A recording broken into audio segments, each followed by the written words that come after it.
दुल्हन का तरीका अरे सैया बुझा दिल के बाते इरादा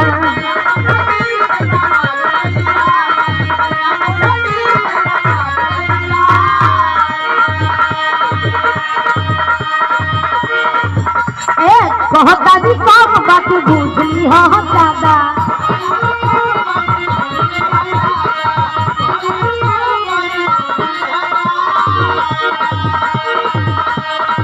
अरे सैया बुझा दिल के बाते इरादा कहतानी कम बात बुझली हो दादा ले लो रेलिया के टिकट तत्काल राजा जी मेला रेलिया के टीका तत्काल राजा जी हई गुलाब जामुन भई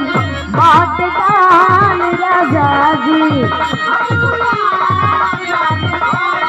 बाटकाल राजा जी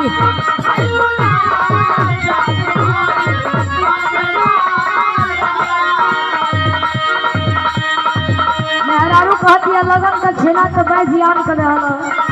लेकिन हई देखो कहे का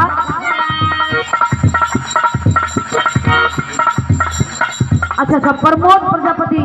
भैया का फरमाइश रहा ये गाना को पुनः ही 50 रुपये दिले बनी बहुत बहुत प्रणाम बा भैया के दुल्हन कहती है का हो सिंगारी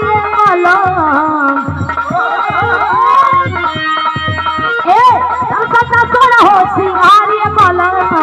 हो जाता तोहरा से प्यारी बला हो जाता तोहरा से प्यारी बला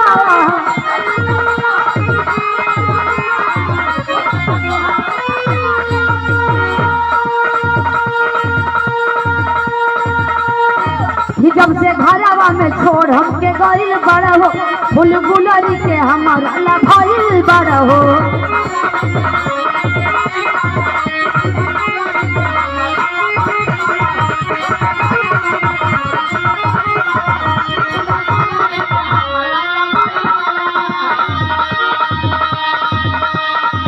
जब से घरवा में छोड़ हमके गइल बड़ा हो फूल गुलरी के हमारा लभाइल बड़ा हो देवरा रोजे रोजे चले नया चाल राजा जी देवरा रोजे रोजे चले नया चाल राजा जी हई गुलाब